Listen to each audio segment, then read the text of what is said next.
Hi hello friends, welcome back to my YouTube channel. ಸ್ನೇಹಿತರೆ, ಇವತ್ತಿನ classes ನೋಡ್ತಾ ಹೋದರೆ EVS ಪರಿಸರ ಅಧ್ಯಯನಕ್ಕೆ ಸಂಬಂಧಪಟ್ಟಂತೆ ಪರಿಸರ ಅಧ್ಯಯನ.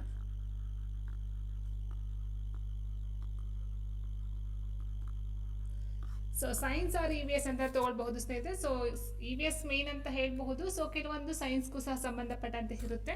ಓಕೆ, ಸೊ ಫಸ್ಟ್ ಕ್ವಶನ್ ನೋಡ್ತಾ ಹೋದ್ರೆ, ಈ ಕೆಳಗಿನ ಪರಿಸರ ದಿನಾಚರಣೆ ಮತ್ತು ದಿನಾಂಕಗಳನ್ನ ಜೋಡಿಗಳನ್ನ ಗಮನಿಸಿ ಅಂತ ಕೊಟ್ಟಿದ್ದಾರೆ. ಫಸ್ಟ್, ವಿಶ್ವ ಪರಿಸರ ದಿನ ಜೂನ್ 5, ವಿಶ್ವ ಭೂ ದಿನ ಏಪ್ರಿಲ್ 22, ವಿಶ್ವ ಓಝೋನ್ ದಿನ ಸೆಪ್ಟೆಂಬರ್ 16. ಮೇಲ್ನವುಗಳಲ್ಲಿ ಎಷ್ಟು ಜೋಡಿಗಳು ಸರಿಯಾಗಿ ಹೊಂದಾಣಿಕೆಯಾಗಿವೆ? ಸೊ ಕೊಟ್ಟಿರ್ತಕ್ಕಂಥ 3 ಆಪ್ಷನ್ ಅಲ್ಲಿ ವಿಶ್ವ ಪರಿಸರ ದಿನವನ್ನ ನಾವು ಜೂನ್ 5ರಂದು ಆಚರಣೆಯನ್ನ ಮಾಡ್ತೀವಿ ಸ್ನೇಹಿತರೆ. ವಿಶ್ವ ಭೂ ದಿನ ಬಂದು ಏಪ್ರಿಲ್ 22 ಅಂಡ್ ವಿಶ್ವ ಓಝೋನ್ ದಿನ ಬಂದು ಸೆಪ್ಟೆಂಬರ್ 16. ಸರಿಯಾಗಿರ್ತಕ್ಕಂಥ ಆಯ್ಕೆಗಳು 3 ಸಹ. ಹಾಗಾಗಿ ನಾವು ಆನ್ಸರ್ ಯಾವ್ದು ತಗೊಳ್ತೀವಿ ಸ್ನೇಹಿತರೆ? 4, ಎಲ್ಲ 3 ಜೋಡಿಗಳು ಸಹ ಸರಿಯಾಗಿದೆ.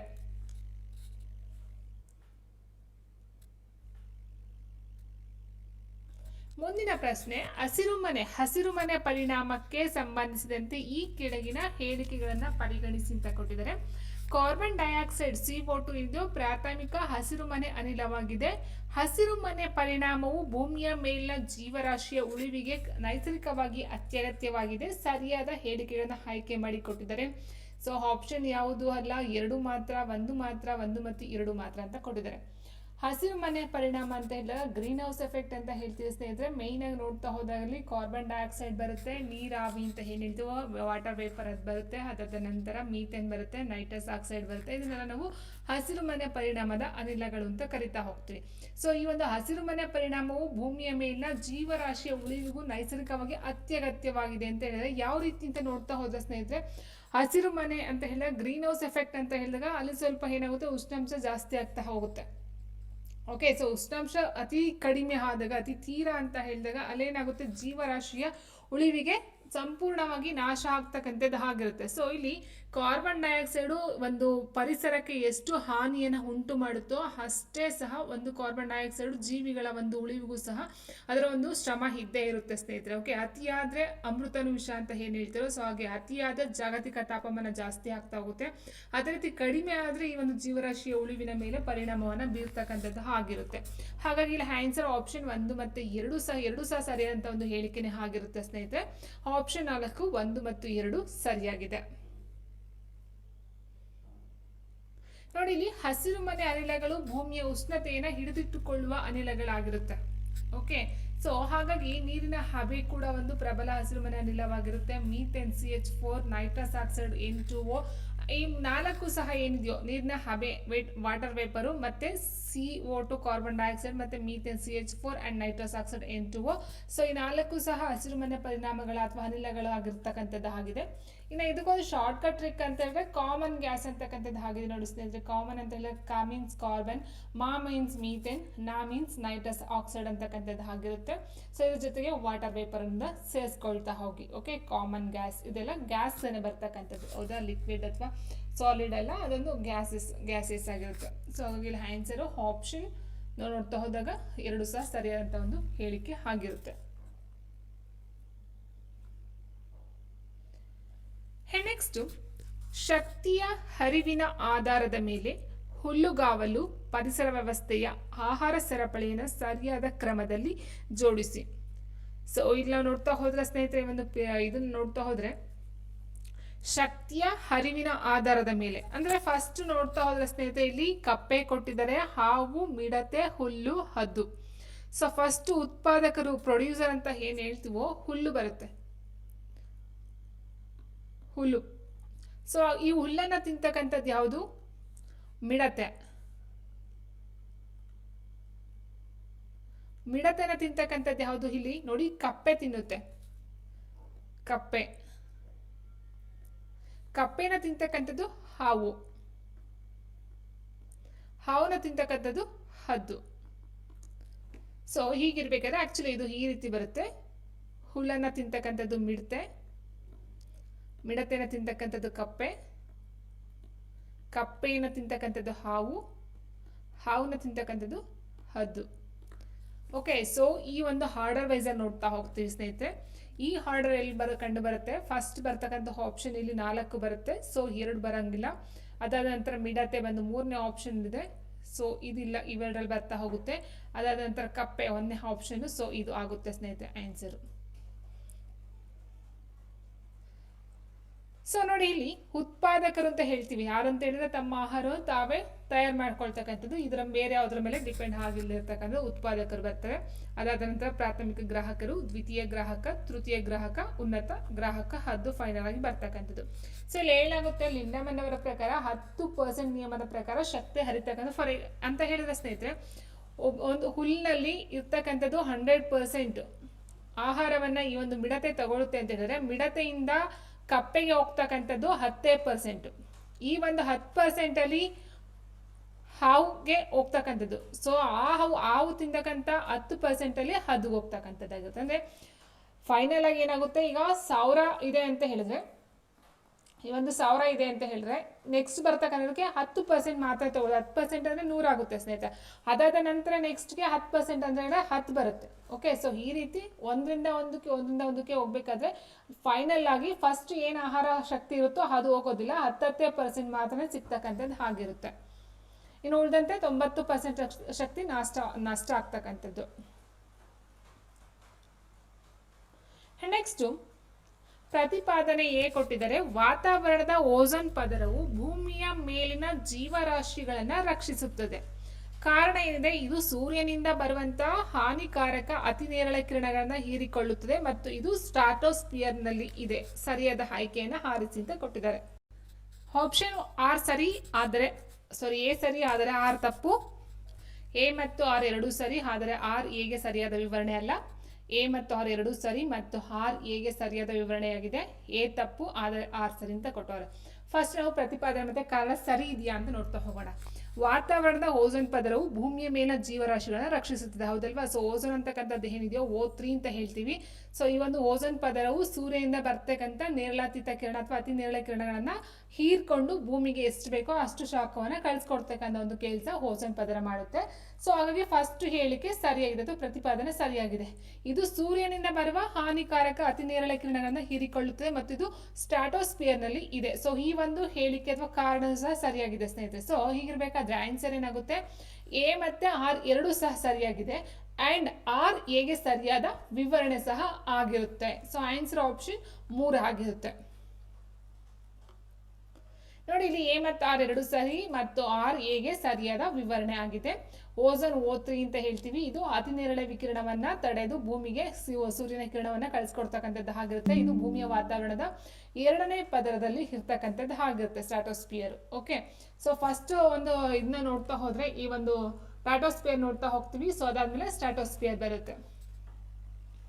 ನೆಕ್ಸ್ಟ್ ಓಝೋನ್ UVB ಮತ್ತು UVC ಕಿರಣಗಳನ್ನು ತಡೆಯುವ ಮೂಲಕ ಚರ್ಮದ ಕ್ಯಾನ್ಸರ್ ನಂತಹ ರೋಗಗಳಿಂದ ಕಾಪಾಡುತ್ತದೆ. ಸೊ ಮನುಷ್ಯರಿಗೆ ಬರ್ತಕ್ಕಂಥ ಅಥವಾ ಪ್ರಾಣಿ ಪಕ್ಷಿಗಳಿಗೆ ಏನಿದೆಯೋ, ಸೊ ಇಟ್ ಮೀನ್ಸ್ ಚರ್ಮದ ಕ್ಯಾನ್ಸರ್ ಅನ್ನು ತಡೆಯೋದಕ್ಕೆ ಒಂದು ಸಹಾಯವನ್ನ ಮಾಡ್ತಕ್ಕಂಥದ್ದಾಗುತ್ತೆ. ಇದಿಲ್ಲ ಅಂತ ಹೇಳಿದ್ರೆ ಮನುಷ್ಯರಲ್ಲಿ ಚರ್ಮದ ಕ್ಯಾನ್ಸರ್ ತುಂಬಾನೇ ಜಾಸ್ತಿ ಆಗ್ತಿತ್ತು ಅಂತಕ್ಕಂಥದ್ದು ಒಂದಾಗಿರುತ್ತೆ.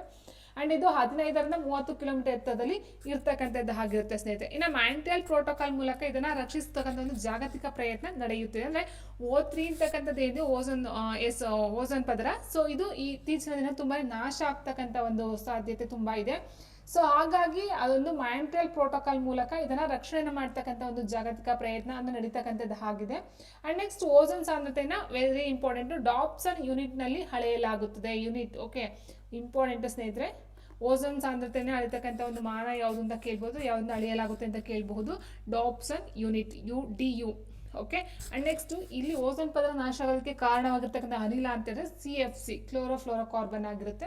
ಅದು ಅಷ್ಟೇ ವೆರಿ ಇಂಪಾರ್ಟೆಂಟ್ ಆಗಿರುತ್ತೆ ಸ್ನೇಹಿತರೆ.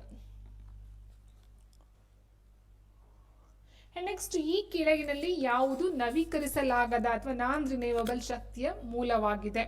ಭೂಶಾಖದ ಶಕ್ತಿ, ಕಲ್ಲಿದ್ದಲು, ಪವನ ಶಕ್ತಿ, ಸೌರಶಕ್ತಿ. ಸೊ ಫಸ್ಟ್ ನಮಗೆ ಗೊತ್ತಾಗಬೇಕಂದ್ರೆ ನವೀಕರಿಸಲಾಗದ ಮತ್ತೆ ನವೀಕರಿಸಬಹುದಾದ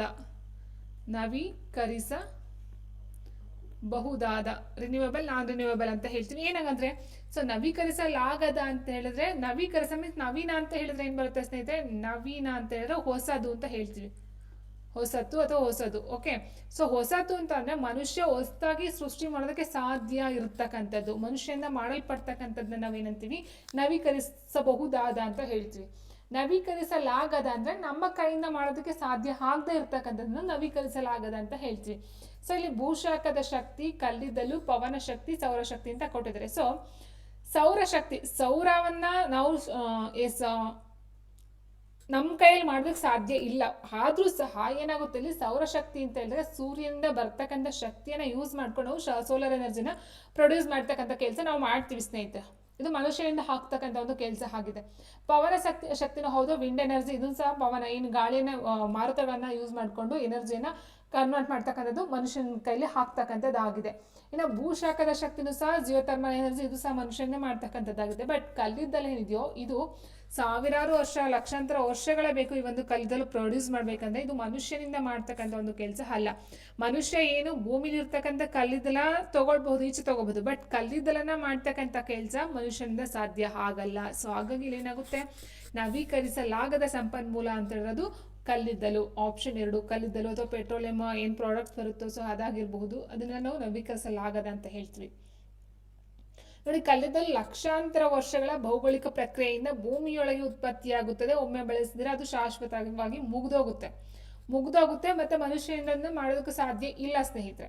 ಸೊ ಅಂಥದ್ದು ನಾವು ನವೀಕರಿಸಲಾಗದ ಅಂತ ಹೇಳ್ತೀವಿ. ಇದು ಇಂಗಾಲ ಡೈಆಕ್ಸೈಡ್ ಬಿಡುಗಡೆ ಮಾಡಿ ಮಾಲಿನ್ಯ ಉಂಟು ಮಾಡ್ತಕ್ಕಂಥದ್ದು ಕೆಲಸನೂ ಕಲ್ಲಿದ್ದಲೆಲ್ಲ ಆಗುತ್ತೆ. ಓಕೆ, ಬಟ್ ಭಾರತದಲ್ಲಿ ಪ್ರಸ್ತುತ ಅತಿ ಹೆಚ್ಚು ವಿದ್ಯುತ್ ಉತ್ಪಾದನೆ ಆಗ್ತಕ್ಕಂಥ ಕಲ್ಲಿದ್ದಲ ಅಂತಕ್ಕಂಥದ್ದು ಆಗಿದೆ. ಆ್ಯಂಡ್ ಥರ್ಮಲ್ ಎನರ್ಜಿ ಅಂತ ಹೇಳ್ತೀವಿ. ಆ್ಯಂಡ್ ಪರಮಾಣು ಶಕ್ತಿ ಕೂಡ ನವೀಕರಿಸಲಾಗದ ಮೂಲವೇ ಆಗಿರುತ್ತೆ, ನ್ಯೂಕ್ಲಿಯರ್ ಎನರ್ಜಿ, ಇದು ಸಹ ನಾನ್ ರಿನ್ಯೂವೇಬಲ್. ಓಕೆ, ಕಲ್ಲಿದ್ದಲು, petroleum, natural gas. So petroleum ಉತ್ಪನ್ನಗಳು ಏನು ಬರುತ್ತೋ ಆಲ್ಮೋಸ್ಟ್ ಎಲ್ಲ ನಾನ್ ರಿನ್ಯೂವೇಬಲ್ ಆಗಿರುತ್ತೆ. ನೆಕ್ಸ್ಟ್, ಒಂದು ವೇಳೆ ಕೆರೆಯ ಪರಿಸರ ವ್ಯವಸ್ಥೆಯಲ್ಲಿ ಎಲ್ಲ ಕಪ್ಪೆಗಳನ್ನ ದಿಢೀರನೆ ನಾಶಪಡಿಸಿದರೆ ತಕ್ಷಣ ಪರಿಣಾಮ ಏನಾಗಬಹುದು? ಆಪ್ಷನ್ ನೋಡ್ತವ್ರೆ, ಹಾವುಗಳ ಸಂಖ್ಯೆ ಹೆಚ್ಚಾಗುತ್ತದೆ, ಪರಿಸರ ವ್ಯವಸ್ಥೆಯ ಮೇಲೆ ಯಾವುದೇ ಪರಿಣಾಮ ಬೀರುವುದಿಲ್ಲ, ಸಸ್ಯಗಳ ಬೆಳವಣಿಗೆ ಹೆಚ್ಚಾಗುತ್ತದೆ, ಕೀಟಗಳ ಸಂಖ್ಯೆ ಗಣನೀಯವಾಗಿ ಹೆಚ್ಚಾಗುತ್ತದೆ. ಕಪ್ಪೆಗಳನ್ನ ದಿಢೀರನ್ನ ನಾಶ ಮಾಡಿದ್ರೆ ಪರಿಣಾಮ ಏನಾಗಬಹುದು, ಅದರ ಎಫೆಕ್ಟ್ ಏನಾಗಬಹುದು? ಹಾವುಗಳ ಸಂಖ್ಯೆ ಹೆಚ್ಚಾಗುತ್ತೆ. ಸೊ ಇಲ್ಲಿ ಫಸ್ಟ್ ಆಪ್ಷನ್ ಕೊಟ್ಟಿದ್ದಾರೆ ಸ್ನೇಹಿತರೆ, ಹಾವು ಕಪ್ಪೆಯನ್ನ ತಿನ್ನುತ್ತೆ, ಕಪ್ಪೆಗಳನ್ನ ತಿಂತಕ್ಕಂಥದ್ದೇ ಹಾವುಗಳು. ಹೀಗಿರ್ಬೇಕಾದ್ರೆ ಕಪ್ಪೆಗಳನ್ನ ನಾಶ ಮಾಡಿದ್ರೆ ಹಾವುಗಳ ಸಂಖ್ಯೆ ಜಾಸ್ತಿ ಆಗಲ್ಲ, ಹಾವುಗೆ ಊಟ ಸಿಗಲ್ಲ, ಹಾವುಗಳ ಸಂಖ್ಯೆ ಕಡಿಮೆನೆ ಆಗ್ತಕ್ಕಂಥದ್ದು. ಸೊ ಫಸ್ಟ್ ಆಪ್ಷನ್ ಡಮಾರ್. ಎರಡನೇ ಆಪ್ಷನ್ ತಗೊಳ್ತಾ ಹೋದ್ರೆ ಪರಿಸರ ವ್ಯವಸ್ಥೆ ಮೇಲೆ ಯಾವುದೇ ಪರಿಣಾಮ ಬೀರುವುದಿಲ್ಲ ಅಂತ ಕೊಟ್ಟಿದ್ದಾರೆ, ಬೀರುತ್ತೆ, ಅದೇನಂತ ನೆಕ್ಸ್ಟ್ ಹೇಳ್ತೀನಿ ನಾನು. ಇನ್ನು ಸಸ್ಯಗಳ ಬೆಳವಣಿಗೆ ಹೆಚ್ಚಾಗುತ್ತೆ ಅಂತ ಕೊಟ್ಟಿದ್ದಾರೆ ಸ್ನೇಹಿತರೆ. ಕಪ್ಪೆಗಳನ್ನ ದಿಢೀರನೆ ನಾಶ ಮಾಡಿದ್ರೆ ಸಸ್ಯಗಳ ಬೆಳವಣಿಗೆ ಕುಂಠಿತವಾಗುತ್ತೆ, ಅದು ಯಾವ ರೀತಿ ಅಂತ ನಿಮಗೆ ನೆಕ್ಸ್ಟ್ ಹೇಳ್ತೀನಿ. ಕೀಟಗಳ ಸಂಖ್ಯೆ ಗಣನೀಯವಾಗಿ ಹೆಚ್ಚಾಗುತ್ತೆ. ಸೊ ಆಲ್ರೆಡಿ ಕೊಟ್ಟೆ ನಿಮಗೆ, ಮಿಡತೆಯನ್ನ ತಿಂತಕ್ಕಂಥದ್ದು ಕಪ್ಪೆ ಅಂತ ಹೇಳ್ದೆ, ಹೌದಲ್ವಾ? ಸೊ ಅದರ ಜೊತೆಗೆ ಕೀಟಗಳನ್ನ ಸಹ ತಿಂತಕ್ಕಂಥದ್ದು ಕಪ್ಪೆ ಆಗಿರುತ್ತೆ ಅಲ್ವಾ? ಹೀಗಿರ್ಬೇಕಾದ್ರೆ ಕಪ್ಪೆಗಳು ಕಮ್ಮಿ ಆದ್ರೆ ಕೀಟಗಳ ಸಂಖ್ಯೆ ಏನಾಗುತ್ತೆ, ಜಾಸ್ತಿ ಆಗ್ತಾ ಹೋಗುತ್ತೆ. ಕೀಟಗಳನ್ನ ತಿಂತಕ್ಕಂಥದ್ದು ಇಲ್ಲದೆ ಇರೋ ಪರಿಣಾಮ ಏನಾಗುತ್ತೆ, ಕೀಟಗಳ ಸಂಖ್ಯೆ ಜಾಸ್ತಿ ಆಗುತ್ತೆ. ಕೀಟಗಳ ಸಂಖ್ಯೆ ಜಾಸ್ತಿ ಆದ್ರೆ ಸಸ್ಯಗಳ ಬೆಳವಣಿಗೆ ಕುಂಠಿತ ಆಗುತ್ತೆ. ಅರ್ಥ ಮಾಡ್ಕೊಳ್ಳಿ, ಸಸ್ಯಗಳ ಬೆಳವಣಿಗೆ ಹೆಚ್ಚಾಗೋದಿಲ್ಲ, ಕುಂಠಿತ ಆಗುತ್ತೆ. ಕೀಟಗಳು ಈ ಒಂದು ಸಸ್ಯಗಳನ್ನ ನಾಶ ಮಾಡ್ತಾ ಹೋಗ್ತವೆ. ಓಕೆ, ಸೊ ಹಾಗಾಗಿ ಇಲ್ಲಿ ಏನಾಗುತ್ತೆ, ಆನ್ಸರ್ ಆಪ್ಷನ್ 4, ಕೀಟಗಳ ಸಂಖ್ಯೆ ಗಣನೀಯವಾಗಿ ಹೆಚ್ಚುತ್ತದೆ ಕಪ್ಪೆಗಳನ್ನ ಕಡಿಮೆ ಮಾಡಿದ್ರೆ. ನೋಡಿ, ಆಹಾರ ಸರಪಳಿಯಲ್ಲಿ ಕಪ್ಪೆಗಳು ಕೀಟಗಳನ್ನ ತಿನ್ನುತ್ತವೆ, ಕಪ್ಪೆಗಳೇ ಇಲ್ಲವಾದರೆ ಕೀಟಗಳನ್ನ ತಿನ್ನುವವರಿಲ್ಲದೆ ಅವುಗಳ ಸಂತಾನೋತ್ಪತ್ತಿ ವಿಪರೀತವಾಗಿ ಹೆಚ್ಚಾಗುತ್ತದೆ. ವಿಪರೀತವಾಗಿ ಹೆಚ್ಚಾದಾಗ ಏನಾಗುತ್ತೆ, ಕೃಷಿ ಪ್ರದೇಶಗಳಲ್ಲಿ ಕೀಟನಾಶಕಗಳ ಅತಿಯಾದ ಬಳಕೆಯಿಂದ ಆಗ್ತಕ್ಕಂಥ ಒಂದು ದುಷ್ಪರಿಣಾಮ ಅಂತ ಇರೋದು ಸಸ್ಯಗಳ ಮೇಲೆ ಪ್ರಭಾವ ಅಥವಾ ಪರಿಣಾಮವನ್ನು ಬೀರುತ್ತೆ. ಓಕೆ, ಸೊ ಇದು ಪ್ರತಿಯೊಂದು ಜೀವಿಯು ಪರಿಸರದಲ್ಲಿ ತನ್ನದೇ ಆದಂಥ ಒಂದು ಪಾತ್ರವನ್ನ ಹೊಂದಿರುತ್ತೆ. ಓಕೆ, ನೆಕ್ಸ್ಟ್, ಜಾಗತಿಕ ತಾಪಮಾನ ಏರಿಕೆ, ಗ್ಲೋಬಲ್ ವಾರ್ಮಿಂಗ್ ಏನ್ ಹೇಳ್ತೀವೋ, ದೀರ್ಘಕಾಲೀನ ಪ್ರವೃತ್ತಿಗಳನ್ನ ಗಮನಿಸಿದಾಗ ಈ ಕೆಳಗಿನ ಯಾವ ಪರಿಣಾಮವು ಕರಾವಳಿ ಪ್ರದೇಶಗಳ ಮೇಲೆ ನೇರವಾದ ಅಪಾಯವನ್ನ ತಂದೊಡ್ಡುತ್ತದೆ? ಸೊ ಜಾಗತಿಕ ತಾಪಮಾನ ಅಂತ ಹೇಳಿದಾಗ ಸ್ನೇಹಿತರೆ ಏನಾಗುತ್ತೆ, ಅತಿಯಾದ ಬಿಸಿ ಅಂತ ಹೇಳ್ತೀವಿ. ಅತಿಯಾದ ಬಿಸಿ ಆಗೋದ್ರಿಂದ ಏನಾಗುತ್ತೆ, ಮರುಭೂಮೀಕರಣದ ಕಡಿತ, ಭೂಕಂಪಗಳ ಹೆಚ್ಚಳ, ಸಮುದ್ರ ಮಟ್ಟದ ಏರಿಕೆ, ಅಗ್ನಿಪರ್ವತಗಳ ಸ್ಫೋಟ ಅಂತ ಕೊಟ್ಟಿದ್ದಾರೆ. ಜಾಗತಿಕ ತಾಪಮಾನ ಮೀನ್ಸ್ ಉಷ್ಣತೆ, ವಾರ್ಮಿಂಗ್ ಜಾಸ್ತಿ ಆಗ್ತಾ ಹೋದಾಗ ಏನಾಗುತ್ತೆ, ಈ ಐಸ್ ಮಂಜುಗಡ್ಡೆಗಳು ಕರಗೋದಕ್ಕೆ ಶುರು ಮಾಡುತ್ತೆ. ಮಂಜುಗಡ್ಡೆಗಳು ಕರಗಿದಾಗ ಸಮುದ್ರ ಮಟ್ಟದ ನೀರಿನ ಏರಿಕೆ ಜಾಸ್ತಿ ಆಗ್ತಾ ಹೋಗುತ್ತೆ. ಭೂಕಂಪಕ್ಕೂ ಸಹ ತಾಪಮಾನ ಏರಿಕೆಗೆ ಯಾವುದೋ ಒಂದು ಲಿಂಕೇ ಇಲ್ಲ, ಸಂಬಂಧ ಇಲ್ಲ. ಅಗ್ನಿಪರ್ವತಗಳ ಸ್ಫೋಟ ಅದಕ್ಕೂ ಸಹ ಸಂಬಂಧ ಇಲ್ಲ. ಸೊ ಅದೆಲ್ಲ ಭೂಮಿ ಒಳಗಡೆ ಇರತಕ್ಕಂಥದ್ದು ಆಗಿರುತ್ತೆ. ಬಟ್ ಸಮುದ್ರ ಮಟ್ಟದ ಏರಿಕೆ ಏನಿದೆಯೋ ಇದು ಜಾಗತಿಕ ತಾಪಮಾನದ ಒಂದು ಏರಿಕೆಯಿಂದ ಆಗ್ತಕ್ಕಂಥ ಒಂದು ದುಷ್ಪರಿಣಾಮ ಅಂತ ಹೇಳ್ಬೋದು ಸ್ನೇಹಿತರೆ. ಸೊ ಇನ್ನು ಇದ್ರ ಬಗ್ಗೆ ನೋಡ್ತಾ ಹೋದರೆ ನೋಡಿ, ಸಮುದ್ರ ಮಟ್ಟದ ಏರಿಕೆ ಆದಾಗ ಏನಾಗುತ್ತೆ, ಹವಾಮಾನ ಬದಲಾವಣೆ ಮತ್ತು ಹಿಮ ನದಿಗಳು ಕರಗ್ತಕ್ಕಂಥದ್ದು ಆಗಿರುತ್ತೆ. ಸೊ ಇದರ ಪ್ರಕಾರ ಈ ಒಂದು ಏನು ನದಿಗಳ ಸಮುದ್ರಗಳ ಒಂದು ತಡದಲ್ಲಿ ಇರ್ತಕ್ಕಂಥ ಕರಾವಳಿ ಪ್ರದೇಶಗಳಿರ್ತಕ್ಕಂಥ ಮಾಲ್ಡೀವ್ಸ್, ಬಾಂಗ್ಲಾದೇಶ, ಮುಂಬೈನಂತಹ ಕರಾವಳಿ ಪ್ರದೇಶಗಳು ಏನು ಮಾಡ್ತವೆ, ಮುಳುಗೋ ಒಂದು ಸಾಧ್ಯತೆ ತುಂಬ ಇರುತ್ತೆ, ಅಥವಾ ಕೆಲವೊಂದು ನಷ್ಟಗಳನ್ನು ಸಹ ಅನುಭವಿಸ್ತಕ್ಕಂಥದ್ದು ಸಹ ಇರುತ್ತೆ. ತಾಪಮಾನ ಏರಿಕೆಯಿಂದಾಗಿ ಧ್ರುವ ಪ್ರದೇಶದ ಮಂಜುಗಡ್ಡೆಗಳು ಕರಗಿ ಸಮುದ್ರವನ್ನು ಸೇರುತ್ತವೆ. ಸೊ ಸಮುದ್ರವನ್ನು ಸೇರಿದಾಗ ಏನಾಗುತ್ತೆ, ಆ ಒಂದು ಸಮುದ್ರ ತುಂಬ ಜಾಸ್ತಿಯಾಗಿ ಸುನಾಮಿ ಈ ಥರ ಒಂದು ಇದು ಸಹ ಆಗ್ತಕ್ಕಂಥದ್ದು ಇರುತ್ತೆ, ಅಥವಾ ಪ್ರದೇಶಗಳ ಮುಚ್ಚೋಗ್ತಕ್ಕಂಥ ಒಂದು ಪರಿಸ್ಥಿತಿಗಳು ಸಹ ಬರ್ತಾ ಹೋಗುತ್ತೆ. ಕರಾವಳಿ ನಗರಗಳು ಮುಳುಗಡೆಯಾಗುವ ಭೀತಿಯನ್ನು ಎದುರಿಸ್ತಕ್ಕಂಥದ್ದು ಆಗಿರುತ್ತೆ. ನೆಕ್ಸ್ಟ್, ಜೈವಿಕ ಸಂವರ್ಧನೆಯಿಂದಾಗಿ ಆಹಾರ ಸರಪಳಿಯ ಮೇಲ್ಪಟ್ಟದ ಜೀವಿಗಳಲ್ಲಿ ವಿಷಕಾರಿ ಅಂಶಗಳು ಹೆಚ್ಚು ಶೇಖರಣೆಯಾಗುತ್ತವೆ. ಹೇಳಿಕೆ 2, DDTಯಂತಹ ರಾಸಾಯನಿಕಗಳು ಜೈವಿಕವಾಗಿ ವಿಘಟನೆಯಾಗುವುದಿಲ್ಲ ಮತ್ತು ಕೊಬ್ಬಿನಲ್ಲಿ ಕರಗುತ್ತವೆ. ಈ ಹೇಳಿಕೆಗಳ ನಡುವಿನ ಸಂಬಂಧವೇನಂತ ಕೊಟ್ಟಿದ್ದಾರೆ. ಸೊ ಜೈವಿಕ ಸಂವರ್ಧನೆ, ಬಯೋಮ್ಯಾಗ್ನಿಫಿಕೇಶನ್ ಅಂತ ಹೇಳಿದ್ರೆ ಸ್ನೇಹಿತರೆ ನೋಡಿ,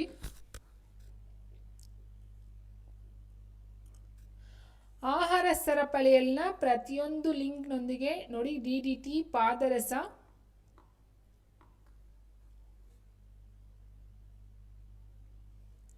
ಕ್ಯಾಡ್ಮಿಯಂ ಮುಂತಾದ ವಿಷಕಾರಿ ವಸ್ತುವಿನ ಸಾಂದ್ರತೆಯ ಹೆಚ್ಚಳವನ್ನು ಜೈವಿಕ ಸಂವರ್ಧನೆ ಅಥವಾ ಜೈವಿಕ ಮ್ಯಾಗ್ನಿಫಿಕೇಶನ್ ಎಂದು ಕರೆಯಲಾಗುತ್ತದೆ.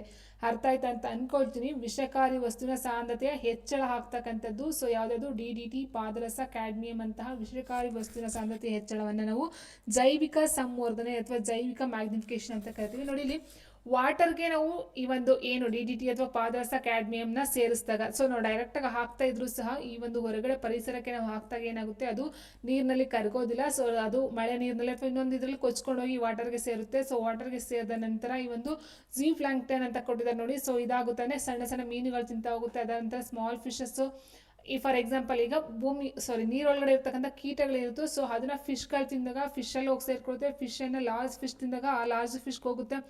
ಸೊ ದೊಡ್ಡ ಮೀನುಗಳನ್ನು ಈಗಲ್ಗಳು ತಿಂದಾಗ ಈಗಲ್ಗೆ ಈ ಒಂದು DDT ಪ್ರಮಾಣ ಜಾಸ್ತಿ ಹೋಗಿ ಸೇರ್ಕೊಳ್ತಕ್ಕಂಥದ್ದು ಆಗಿರುತ್ತೆ. ನೋಡಿ ಇಲ್ಲಿ ಕೊಟ್ಟಿದೆ ನೋಡಿ, 0.003 ppm ಇರ್ತಕ್ಕಂಥದ್ದು. ಅದನ್ನ ತಿಂತಕ್ಕಂಥ ಒಂದು ಇದಕ್ಕೆ 0.04 ಹೋಗುತ್ತೆ. ಅದನ್ನ ತಿಂತಕ್ಕಂಥದ್ದಕ್ಕೆ 0.5 ಜಾಸ್ತಿ ಆಯಿತು.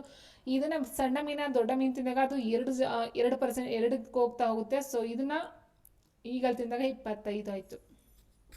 ಅಂದರೆ ಸಾಂದ್ರತೆ ಜಾಸ್ತಿ ಆಗ್ತಾ ಹೋಗುತ್ತೆ. ಸೊ ಶಕ್ತಿ ನಾನು ಹೇಳಿದಾಗೆ ಲಾಸ್ಟ್ ಒಂದು ಶಕ್ತಿ ಹೇಳಿದೆ, 10% ಮಾತ್ರ ಶಕ್ತಿ ಹೋಗ್ತಾ 90% ನಾಶ ಆಗುತ್ತೆ ಅಂತ. ಬಟ್ ಜೈವಿಕ ಸಂವರ್ಧನೆ ಹಾಗಲ್ಲ, ವಿಷ ಜಾಸ್ತಿ ಆಗ್ತಾ ಹೋಗುತ್ತೆ. ಸೊ ಹೀಗಿರ್ಬೇಕಾದ್ರೆ ಆನ್ಸರ್ ತಗೊಳ್ಬಹುದಲ್ವಾ. ಜೈವಿಕ ಸಂವರ್ಧನೆಯಿಂದಾಗಿ ಆಹಾರ ಸರಪಳಿಯ ಮೇಲ್ಮಟ್ಟ ಜೀವಿಗಳಿಗೆ ವಿಷಕಾರಿ ಅಂಶಗಳು ಹೆಚ್ಚಾಗಿ ಶೇಖರಣೆ ಆಗುತ್ತವೆ. ಫಸ್ಟ್ ಆಯಿತು. ಇನ್ನು DDT ಅಂತಹ ರಾಸಾಯನಿಕ ಜೈವಿಕವಾಗಿ ವಿಘಟನೆ ಆಗುವುದಿಲ್ಲ. ಸೊ ನಿಮ್ಗೆ ಆಲ್ರೆಡಿ ಕೊಟ್ಟ ಹಾಗೆ ನಾನು ಪಾದರಸ ಆಗಿರ್ಬೋದು, DDT ಆಗಿರ್ಬೋದು, ಕ್ಯಾಡ್ಮಿಯಂ ಆಗಿರ್ಬೋದು, ಸೊ ಇವೆಲ್ಲ ಜೈವಿಕ ಸಂವರ್ಧನೆಗೆ ಬರ್ತಕ್ಕಂಥ, ನೀರಿನಲ್ಲಿ ಕರಗೋದಿಲ್ಲ, ಇದು ಕೊಬ್ಬಿನಲ್ಲಿ ಮಾತ್ರ ಕರಗ್ತಕ್ಕಂಥದ್ದು. ಸೊ ಎರಡೂ ಸಹ ಸರಿಯಾಗಿದ್ದಾವೆ. ಸೊ ಹಾಗಾಗಿ ಆನ್ಸರ್ ಇಲ್ಲಿ ಹೇಳಿಕೆ 2 ಹೇಳಿಕೆ 1 ವಿವರಿಸುತ್ತದೆ. ಎರಡು ತಪ್ಪು ಹೇಳಿಕೆ 1 ಸರಿ, ಹೇಳಿಕೆ 2 ತಪ್ಪಾಗುತ್ತೆ. ಸೊ ಹೇಳಿಕೆ 2 ಹೇಳಿಕೆ 1 ವಿವರಿಸುವುದಿಲ್ಲ ಅಂತ ಕೊಟ್ಟಿದ್ದಾರೆ, ಇದು ತಪ್ಪಾಗುತ್ತೆ. ಸೊ ಆನ್ಸರ್ ಆಪ್ಷನ್ 3 ಆಗಿರುತ್ತೆ. ಸೊ ನೋಡಿ ಸ್ನೇಹಿತರೆ, DDT ಅಂತ ರಾಸಾಯನಿಕ ನಾಶವಾಗದ ಕಾರಣ ಅವು ಒಂದು ಪೋಷಣ ಹಂತದಿಂದ ಮತ್ತೊಂದು ಪೋಷಣಕ್ಕೆ ಸಾಂದ್ರತೆ ಜಾಸ್ತಿ ಆಗ್ತಾ ಹೋಗುತ್ತೆ. ಓಕೆ. ಆ್ಯಂಡ್ ಇನ್ನೊಂದು ಇಂಪಾರ್ಟೆಂಟ್ ಪಾಯಿಂಟ್ ಅಂತ ಹೇಳಿದ್ರೆ, Rachel Carson, very important, silent spring ಅಂತಕ್ಕಂಥ ಒಂದು ಪುಸ್ತಕವನ್ನು ಬರೀತಾರೆ ಅಥವಾ ತರ್ತಾರೆ. ಅದು ಈ ಒಂದು ಜೈವಿಕ ಸಂವರ್ಧನೆಗೆ ಸಂಬಂಧಪಟ್ಟಂತೆ. ಇನ್ನು ರಾಸಾಯನಿಕ ಕೃಷಿಯ ದುಷ್ಪರಿಣಾಮಗಳು ಸಹ ಇದು ತೋರಿಸ್ತಾ ಹೋಗುತ್ತೆ. ಆ್ಯಂಡ್ ಹದ್ದುಗಳಲ್ಲಿ ಈ ಒಂದು ಪೋಷಣ ಏನಿದೆಯೋ ವಿಷಾಂಶ ಜಾಸ್ತಿ ಶೇಖರಣೆಗೊಳ್ತಕ್ಕಂಥದ್ದು ಈ ಒಂದು ಹದ್ದುಗಳಲ್ಲಿ, ಯಾಕಂದರೆ ಅದು 5th ಬರುತ್ತಲ್ಲ, ಫೈನಲ್ ಆಗಿ ಬರ್ತಕ್ಕಂಥ. ಸೊ ಹಾಗಾಗಿ ಇಲ್ಲಿ ಜಾಸ್ತಿ ಆಗ್ತಾ ಹೋಗುತ್ತೆ. ಇದರ ಒಂದು ಪರಿಣಾಮ ಕ್ಯಾಲ್ಸಿಯಂ ಕೊರತೆಯಿಂದಾಗಿ ಮೊಟ್ಟೆಯ ಚಿಪ್ಪುಗಳು ತೆಳುವಾಗಿ ಒಡೆಯಲು ಇದೇ ಬಯೋಮ್ಯಾಗ್ನಿಫಿಕೇಶನ್ ಕಾರಣವಾಗಿದೆ. ವೆರಿ ಇಂಪಾರ್ಟೆಂಟ್, ನೋಡ್ತಾ ಹೋಗಿ. ಆ್ಯಂಡ್ ನೆಕ್ಸ್ಟ್, ಡೈಕ್ಲೋಫೆನಾಕ್ ಔಷಧಿಯಿಂದ ರಣಹದ್ದುಗಳ ನಾಶವೂ ಸಹ ಇದೇ ರೀತಿಯ ವಿದ್ಯುನ್ಮಾನವಾಗಿದೆ. ಎಸ್. ನೆಕ್ಸ್ಟ್, ಭಾರತದ ಈ ಕೆಳಗಿನ ಭೌಗೋಳಿಕ ಪ್ರದೇಶಗಳಲ್ಲಿ ಯಾವುದು ಅತಿ ಹೆಚ್ಚು ಜೈವಿಕ ವೈವಿಧ್ಯತೆಯ ಹಾಟ್ಸ್ಪಾಟ್ ತಾಣವೆಂದು ಗುರುತಿಸಲ್ಪಟ್ಟಿದೆ ಅಂತ ಕೊಟ್ಟಿದ್ದಾರೆ. ಪಶ್ಚಿಮ ಘಟ್ಟಗಳು, ಗಂಗಾ ನದಿ ಬಯಲು, ಡೆಕ್ಕನ್ ಪ್ರಸ್ಥಭೂಮಿ, ಥಾರ್ ಮರುಭೂಮಿ. ಸೊ ಇಲ್ಲಿ ಹಾಟ್ಸ್ಪಾಟ್ ಅಂತ ಹೇಳಿದಾಗ ಪಶ್ಚಿಮ ಘಟ್ಟ ಆನ್ಸರ್ ಆಪ್ಷನ್ 1 ಆಗುತ್ತೆ, ವೆಸ್ಟರ್ನ್ ಘಾಟ್ಸ್ ಅಂತಕ್ಕಂಥದ್ದು ಸ್ನೇಹಿತರೆ. ಸೊ ನಾರ್ಮನ್ ಮಯರ್ಸ್ ಎಂಬವರು ಹಾಟ್ಸ್ಪಾಟ್ ಪರಿಕಲ್ಪನೆ ಮೊಟ್ಟ ಮೊದಲ ಬಾರಿಗೆ ಪರಿಚಯವನ್ನು ಮಾಡ್ತಕ್ಕಂಥದ್ದಾಗಿರುತ್ತೆ. ಪಶ್ಚಿಮ ಘಟ್ಟಗಳಲ್ಲಿ ಅಸಂಖ್ಯಾತ ಸ್ಥಳೀಯ ಸಸ್ಯ ಮತ್ತು ಪ್ರಾಣಿಗಳ ಪ್ರಭೇದವನ್ನು ನೋಡ್ತಾ ಹೋಗ್ತೀವಿ. ಇದು ಯುನೆಸ್ಕೋ ವಿಶ್ವ ಪರಂಪರೆ ತಾಣವೂ ಸಹ ಆಗಿರುತ್ತೆ. ನೆಕ್ಸ್ಟ್, ವಾಯು ಗುಣಮಟ್ಟ ಸೂಚ್ಯಂಕ AQI ದತ್ತಾಂಶದ ಪ್ರಕಾರ ಚಳಿಗಾಲದಲ್ಲಿ ದೆಹಲಿಯಂತಹ ನಗರಗಳಲ್ಲಿ ವಾಯು ಮಾಲಿನ್ಯ ತೀವ್ರವಾಗಲು ಮತ್ತು ಮಂಜು ಮುಸುಕಿದ ವಾತಾವರಣ ಉಂಟಾಗಲು ಈ ಕೆಳಗಿನ ಯಾವ ಕಣಗಳು ಪ್ರಮುಖ ಕಾರಣವಾಗಿವೆ ಅಂತ ಕೊಟ್ಟಿದ್ದಾರೆ. ನೈಟ್ರೋಜನ್ ಅನಿಲ, ಕೇವಲ PM ಅಂದರೆ PM ಮೀನ್ಸ್ ಪರ್ಟಿಕ್ಯುಲರ್ ಮ್ಯಾಟರ್ ಅಂತ ಕೊಟ್ಟಿದ್ದಾರೆ ನೋಡಿ, ಆ್ಯಂಡ್ PM 2.5 ಟು PM10 ಆಮ್ಲಜನಕದ ಕಣಗಳು. ಸೊ ನಮಗೆ ಗೊತ್ತಿರುವ ಹಾಗೆ ನೈಟ್ರೋಜನ್ ಅನಿಲ ಮತ್ತು ಆಮ್ಲಜನಕದ ಅನಿಲಗಳು ಬಂದು ವಾತಾವರಣಕ್ಕೆ ಯಾವುದೇ ಒಂದು ಎಫೆಕ್ಟನ್ನು ಮಾಡೋದಿಲ್ಲ ಸ್ನೇಹಿತರೆ.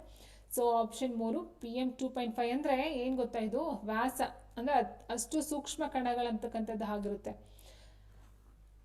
2.5 ಅಂದರೆ 2.5 ಮೈಕ್ರೋಮೀಟರ್ಗಿಂತ ಕಡಿಮೆ ವ್ಯಾಸದ ಕಣಗಳು. ಇವು ಶ್ವಾಸಕೋಶದ ಆಳಕ್ಕೆ ಪ್ರವೇಶಿಸಿ ರಕ್ತವನ್ನು ಸೇರಿ ಮಾರಣಾಂತಿಕ ಕಾಯಿಲೆಯನ್ನು ತರಿಸ್ತಕ್ಕಂಥದ್ದಾಗಿರುತ್ತೆ. ಸೊ ಇದು ದೆಹಲಿಯಂತಹ ಕೆಲವೊಂದು ನಗರಗಳಲ್ಲಿ ಅಂದರೆ ಇಟ್ ಮೀನ್ಸ್ ಈ ಒಂದು ಏನು ಕಾರ್ಬನ್ ಡೈಆಕ್ಸೈಡ್ ಅಂತಕ್ಕಂಥದ್ದಾಗಿತ್ತು ಅಥವಾ ಈ ಒಂದು ಟ್ರಾಫಿಕ್ ಅಥವಾ ವೆಹಿಕಲ್ಗಳು ಜಾಸ್ತಿ ಆದಾಗ ಅಲ್ಲಿನ ಒಂದು ಪ್ರಮಾಣ ಜಾಸ್ತಿ ಆಗ್ತಾ ಹೋಗುತ್ತೆ.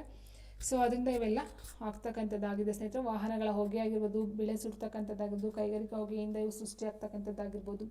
ಸೊ ಇದೆಲ್ಲ ಚಳಿಗಾಲದಲ್ಲಿ ತಾಪಮಾನ ವಿಪರ್ಯಾಸದಿಂದ ಇವು ವಾತಾವರಣದ ಕೆಳಮಟ್ಟದಲ್ಲಿ ಉಳಿತಕ್ಕಂಥದ್ದು ಆಗಿರುತ್ತೆ. ಸೊ ಇಲ್ಲಿ ಟೋಟಲ್ ಆಗಿ ಹೇಳ್ತಾ ಹೋದಾಗ 2.5 ಮೈಕ್ರೋಮೀಟರ್ಗಿಂತ ಕಡಿಮೆ ವ್ಯಾಸ ಅಂತ ಕಣಗಳಂತ ಆಗಿರುತ್ತೆ. ಇನ್ನು ನೆಕ್ಸ್ಟ್ ಸಫರ್ ಅಂತಕ್ಕಂಥದ್ದು ಏನಾಗಿದೆ, system of air quality and weather forecasting and research ಎಂಬುದು ಭಾರತದ ಒಂದು ವಾಯು ಗುಣಮಟ್ಟ ಅಳೆಯುವಂಥ ಒಂದು ವ್ಯವಸ್ಥೆ ಆಗಿರುತ್ತೆ. ವೆರಿ ಇಂಪಾರ್ಟೆಂಟ್ ಸ್ನೇಹಿತರೆ. SAFAR, system of air quality and weather forecasting and research ಅಂತಕ್ಕಂಥದ್ದು. ಸೊ ಸ್ಮಾಗ್ ಅಂತಕ್ಕಂಥದ್ದು ಪದ ನೋಡ್ತಾ ಹೋದಾಗ ಸ್ಮೋಕ್ ಅಂದರೆ ಹೊಗೆ, ಫಾಗ್ ಅಂದರೆ ಮಂಜು, ಇದರ ಅರ್ಥ ಸ್ಮಾಗ್ ಸಂಯೋಜನೆ ಅಥವಾ ಏನು ಎರಡು ಸೇರಿಸಿ ಬರ್ತಕ್ಕಂಥ ಪದ ಸ್ಮಾಗ್ ಆಗಿರುತ್ತೆ. ನೆಕ್ಸ್ಟ್, ಎಲೆಕ್ಟ್ರಿಕ್ ವಾಹನಗಳ ಬಳಕೆಯು ಭವಿಷ್ಯದಲ್ಲಿ ಪರಿಸರಕ್ಕೆ ಪೂರಕವಾಗಿದೆ ಎಂದು ಹೇಳಲಾಗುತ್ತದೆ. ಪೆಟ್ರೋಲ್ ಅಥವಾ ಡೀಸೆಲ್ ವಾಹನಗಳಿಗೆ ಹೋಲಿಸಿದರೆ ಎಲೆಕ್ಟ್ರಿಕ್ ವಾಹನಗಳ ಅತ್ಯಂತ ಪ್ರಮುಖ ಪರಿಸರ ಸ್ನೇಹಿ ಗುಣಲಕ್ಷಣ ಯಾವುದು? ಅಂದರೆ ಈ ಒಂದು ಪೆಟ್ರೋಲ್ ಡೀಸೆಲ್ ವಾಹನಗಳಿಗೆ ಹೋಲಿಸಿದಾಗ ಎಲೆಕ್ಟ್ರಿಕ್ ವಾಹನಗಳ ಬಳಕೆ ತುಂಬಾ ಒಳ್ಳೆಯದಂತ ಹೇಳ್ತಾರೆ, ಅತ್ಯಂತ ಪರಿಸರ ಸ್ನೇಹಿ. ಯಾಕೆ? ಅದರ ಒಂದು ಗುಣಲಕ್ಷಣ ಏನು? ಪೆಟ್ರೋಲ್ಗಿಂತ ಡೀಸೆಲ್ಗಿಂತ ಎಲೆಕ್ಟ್ರಿಕ್ ವಾಹನಗಳ ಒಂದು ಗುಣಲಕ್ಷಣ ಚೆನ್ನಾಗಿರ್ತಕ್ಕಂಥದ್ದು ಯಾವುದು ಅಂತ ಕೇಳಿದರೆ, ಅವು ಕಡಿಮೆ ಶಬ್ದವನ್ನು ಮಾಡುತ್ತವೆ, ಅವು ಟೈಲ್ ಪೈಪ್ನಿಂದ ಶೂನ್ಯ ಹೊರಸೂಸುವಿಕೆ ಹೊಂದಿರುತ್ತದೆ, ಅವುಗಳ ತಯಾರಿಕಾ ವೆಚ್ಚ ಶೂನ್ಯವಾಗಿರುತ್ತದೆ, ಅವುಗಳ ಬ್ಯಾಟರಿಯನ್ನು ಎಂದಿಗೂ ವಿಲೇವಾರಿ ಮಾಡುವ ಅಗತ್ಯವಿಲ್ಲ. ಸೊ ಇಲ್ಲಿ ಎರಡು ತಪ್ಪಾಗುತ್ತೆ ಸ್ನೇಹಿತರೆ. ಅವುಗಳ ತಯಾರಿಕಾ ವೆಚ್ಚ ಶೂನ್ಯ ಅಂತಕ್ಕಂಥದ್ದು ತಪ್ಪು, ಯಾಕಂದರೆ ಅದರೂ ಸಹ ವೆಚ್ಚ ದುಬಾರಿನೇ ಇದೆ. ಅವುಗಳ ಬ್ಯಾಟ್ರಿಗಳನ್ನು ಎಂದಿಗೂ ವಿಲೇವಾರಿ ಮಾಡುವ ಅಗತ್ಯವಿಲ್ಲ, ಸೊ ಇದು ತಪ್ಪಾಗುತ್ತೆ. ಇನ್ನು ಕಡಿಮೆ ಶಬ್ದ ಮಾಡುತ್ತೆ, ಓಕೆ, ಬಟ್ ಪರಿಸರ ಸ್ನೇಹಿ ಪ್ರಮುಖವಾಗಿ ನೋಡ್ತಾ ಹೋದಾಗ ಅವು ಟೈಲ್ ಪೈಪ್ನಿಂದ ಶೂನ್ಯ ಹೊರಸೂಸುವಿಕೆ, ಎಮಿಷನ್ ಟೆಸ್ಟ್ ಅಂತ ನಾವೇನು ಹೇಳ್ತೀವಿ, ಎಮಿಷನ್ ಟೆಸ್ಟ್ ಮಾಡಿಸ್ತೀವಿ ಅಲ್ವಾ, ಸೊ ಗಾಡಿಗಳಿಗೆ ಈ ಒಂದು ಹೊಗೆಯನ್ನು ಹೊರಸೂಸ್ತಕ್ಕಂಥ ಒಂದು ಕೆಲಸ ಏನೋ ಅದನ್ನು ಕಮ್ಮಿ ಆಗ್ತಕ್ಕಂಥ ಅಥವಾ ಆಗೋದೇ ಇಲ್ಲ ಅಂತಕ್ಕಂಥದ್ದು ಸಹ ಆಗಬಹುದು. ಸೊ ಹಾಗಾಗಿ ಇಲ್ಲೇನಾಗುತ್ತೆ, ಆನ್ಸರ್ ಆಪ್ಷನ್ 2 ಆಗಿರುತ್ತೆ. ಸೊ ಪರಿಸರ ಮಾಲಿನ್ಯ ಆಗೋದಿಲ್ಲ, ಹೊಗೆಯನ್ನು ಬಿಡೋದಿಲ್ಲ ಅಂತಕ್ಕಂಥದ್ದು. ಶೂನ್ಯ ಹೊಗೆ ಹೊರಸೂಸುವಿಕೆ ಆಗಿರುತ್ತೆ. ಹವಾಮಾನ ಬದಲಾವಣೆ ತಡೆಗಟ್ಟುವ ಜಾಗತಿಕ ನೀತಿಗಳಲ್ಲಿ ಇದೊಂದು ಆಗಿದೆ. ಸೊ ಎಲೆಕ್ಟ್ರಿಕ್ ವಾಹನಗಳಲ್ಲಿ ಆಂತರಿಕ ದಹನಕಾರಿ ಎಂಜಿನ್ ಇರುವುದಿಲ್ಲ. ಸೊ ಹಾಗಾಗಿ ಇಲ್ಲಿ CO2 ಅಥವಾ CO ಏನಿದೆಯೋ ಇದು ಬಿಡುಗಡೆನ ಮಾಡ್ತಕ್ಕಂಥದ್ದು ಆಗಿರುತ್ತೆ. ವೆರಿ ಇಂಪಾರ್ಟೆಂಟ್ ಸ್ನೇಹಿತರೆ, ಇದು ಅಷ್ಟೇ.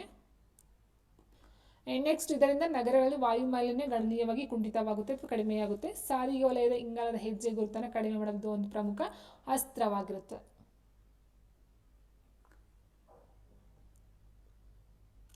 ನೆಕ್ಸ್ಟ್, ಈ ಕೆಳಗಿನ ನೀರಿನ ಮಾಲಿನ್ಯಕಾರಕಗಳನ್ನು ಮತ್ತು ಅವುಗಳಿಂದ ಮನುಷ್ಯರಿಗೆ ಬರುವ ರೋಗಗಳ ಜೋಡಿಗಳನ್ನು ಗಮನಿಸಿ ಅಂತ ಕೊಟ್ಟಿದ್ದಾರೆ. ಪಾದರಸ, ಮರ್ಕ್ಯೂರಿಯಿಂದ ಬರ್ತಕ್ಕಂಥದ್ದು ಮಿನಿಮಾಟ ರೋಗ, ಕ್ಯಾಡ್ಮಿಯಂ ಇಂದ ಬರ್ತಕ್ಕಂಥ ಇಟಾಯಿಟಾಯಿ ರೋಗ, ನೈಟ್ರೇಟಿಂದ ಬ್ಲೂ ಬೇಬಿ ಸಿಂಡ್ರೋಮ್ ಬರುತ್ತೆ. ಸೊ ಮೇಲ್ನಲ್ಲಿ ಎಷ್ಟು ಜೋಡಿಗಳು ಸರಿಯಾಗಿದ್ದಾವೆ ಅಂತ ಕೇಳಿದರೆ ಸ್ನೇಹಿತರೆ, ಸೊ 3 ಅಷ್ಟೇ. ಪಾದರಸದಿಂದ ಮಿನಿಮಾಟ ರೋಗ ಬರುತ್ತೆ, ಕ್ಯಾಡ್ಮಿಯಮಿಂದ ಇಟಾಯಿಟಾಯಿ ರೋಗ ಬರುತ್ತೆ, ನೈಟ್ರೇಟಿಂದ ಬ್ಲೂ ಬೇಬಿ ಸಿಂಡ್ರೋಮ್ ಬರುತ್ತೆ. ಸೊ 3 ಜೋಡಿಗಳು ಸರಿಯಾಗಿದೆ, ಇಲ್ಲ 3 ಜೋಡಿಗಳು ಸರಿಯಾಗಿದೆ. ಇನ್ನು ಈ ಥರ ನೋಡ್ತಾ ಹೋದಾಗ ನೋಡಿ, ಇಲ್ಲಿ ಮಿನಿಮಾಟ ರೋಗವು ಜಪಾನ್ನಲ್ಲಿ ಪಾದರಸಯುಕ್ತ ಮೀನು ತಿಂದಿದ್ದರಿಂದ ಬಂದಿದ್ದು. ಇದರಿಂದ ನರಮಂಡಲ ಹಾನಿಯಾಗುತ್ತಂತೆ. ಇಟಾಯಿ ಬಂದು ಕ್ಯಾಡ್ಮಿಯಂದಿಂದ ಬರ್ತಕ್ಕಂಥದ್ದು, ಮೂಳೆಗಳ ಮೃದುತ್ವ ಆಗ್ತಕ್ಕಂಥದ್ದು. ಕುಡಿಯುವ ನೀರಿನಲ್ಲಿ ಅತಿಯಾದ ನೈಟ್ರೇಟ್ ಇದ್ದರೆ ಶಿಶುಗಳಲ್ಲಿ ಬ್ಲೂ ಬೇಬಿ ಸಿಂಡ್ರೋಮ್ ಬರುತ್ತೆ. ಆರ್ಸೆನಿಕ್ ಮಾಲಿನ್ಯದಿಂದ ಬ್ಲ್ಯಾಕ್ ಫುಡ್ ಬರುತ್ತೆ. ಫ್ಲೋರೈಡ್ ಮಾಲಿನ್ಯದಿಂದ ಫ್ಲೋರೋಸಿಸ್ ಬರುತ್ತೆ, ಹಲ್ಲು ಮತ್ತು ಮೂಳೆಗಳ ಫ್ಲೋರೋಸಿಸ್. ಕರ್ನಾಟಕದ ಪರಿಸರ ಚಳುವಳಿಗೆ ಸಂಬಂಧಿಸಿದಂತೆ ಈ ಕೆಳಗಿನ ಹೇಳಿಕೆಗಳನ್ನು ಪರಿಗಣಿಸಿ. ಅಪ್ಪಿಕೋ ಚಳುವಳಿಯು ಕರ್ನಾಟಕದ ಉತ್ತರ ಕನ್ನಡ ಜಿಲ್ಲೆಯಲ್ಲಿ ಮರಗಳನ್ನು ಕಡಿಯುವುದನ್ನು ತಡೆಯಲು ಪ್ರಾರಂಭಿಸಲಾಯಿತು. ಪಾಂಡುರಂಗ ಹೆಗಡೆ ಅವರು ಈ ಚಳುವಳಿಯ ಪ್ರಮುಖ ನಾಯಕರಾಗಿದ್ದರೆ. ಯಾವ ಹೇಳಿಕೆ ಸರಿಯಾಗಿದೆ ಅಂತ ಕೇಳಿದರೆ ಹೌದು ಸ್ನೇಹಿತರೆ, ಇಲ್ಲಿ ಅಪ್ಪಿಕೋ ಚಳುವಳಿ ಬಂದು ಕರ್ನಾಟಕದ ಉತ್ತರ ಕನ್ನಡ ಜಿಲ್ಲೆಯಲ್ಲಿ ಮರಗಳನ್ನು ಕಡಿಯೋದ್ರ ಮೂಲಕ ತಡೆತಕ್ಕಂಥ ಒಂದು ಚಳುವಳಿ ಆಗಿರುತ್ತೆ. ಇದನ್ನ ನಡೆಸ್ತಕ್ಕಂಥವ್ರು ಪಾಂಡುರಂಗ ಹೆಗಡೆ ಅವರ ನಾಯಕತ್ವದಲ್ಲಿ ನಡೆಸ್ತಕ್ಕಂಥದ್ದಾಗಿರುತ್ತೆ. ಇನ್ನು ಚಿಪ್ಕೋ ಬರುತ್ತೆ. ಚಿಪ್ಕೋ ಚಳುವಳಿ ಬಂದು ಸುಂದರ್ಲಾಲ್ ಬಹುಗುಣರವರ ಒಂದು ನೇತೃತ್ವದಲ್ಲಿ ಬರ್ತಕ್ಕಂಥದ್ದು. ಸೊ ಅಪ್ಪಿಕೋ ಬಂದು ಪಾಂಡುರಂಗ ಹೆಗಡೆ ಅವ್ರದ್ದು. ಸೊ ಆಗಿಲ್ಲ ಆನ್ಸರ್ ಆಪ್ಷನ್ 2, 1 ಮತ್ತು 2 ಆಗಿರುತ್ತೆ. 1983 ಶಿರಸಿ ತಾಲೂಕಿನ ಸಲ್ಕಾನಿ ಕಾಡು ಉತ್ತರ ಕನ್ನಡ ಜಿಲ್ಲೆಯಲ್ಲಿ ಆಗ್ತಕ್ಕಂಥದ್ದು. ಸೊ ಇದು ನೇರವಾಗಿ ಹೇಳಿದಾಗ ಸ್ನೇಹಿತರೆ, ಅರಣ್ಯ ನಾಶವನ್ನು ತಡೆಗಟ್ಟೋದಕ್ಕೋಸ್ಕರ ಮಾಡಿರ್ತಕ್ಕಂಥದ್ದು ಪಾಂಡುರಂಗ ಹೆಗಡೆ ಅವರ ಒಂದು ನಾಯಕತ್ವದಲ್ಲಿ ನಡೀತಕ್ಕಂಥದ್ದು ಆಗಿರುತ್ತೆ. ಸೊ ಇದು ಪರಿಸರ ಸಂರಕ್ಷಣೆಯಲ್ಲಿ ಸ್ಥಳೀಯ ಸಮುದಾಯಗಳ ಪಾತ್ರವನ್ನು ಎತ್ತಿ ತೋರಿಸ್ತಕ್ಕಂಥದ್ದು ಆಗಿರುತ್ತೆ. ಪ್ರತಿಪಾದನೆ ಎ, ಆಗ್ರಾದಲ್ಲಿರುವ ಐತಿಹಾಸಿಕ ತಾಜ್ ಮಹಲ್ನ ಬಿಳಿ ಅಮೃತ ಶಿಲೆಯು ಹಳದಿ ಬಣ್ಣಕ್ಕೆ ತಿರುಗುತ್ತಿದೆ. ಕಾರಣ ಹತ್ತಿರದ ಮಥುರಾ ತೈಲ ಸಂಸ್ಕರಣಾಗಾರದಿಂದ ಹೊರಹೊಮ್ಮುವ ಸಲ್ಫರ್ ಡೈಆಕ್ಸೈಡ್ ಮತ್ತು ನೈಟ್ರೋಜನ್ ಆಕ್ಸೈಡ್ಗಳು ಆಮ್ಲ ಮಳೆಗೆ ಕಾರಣವಾಗಿವೆ.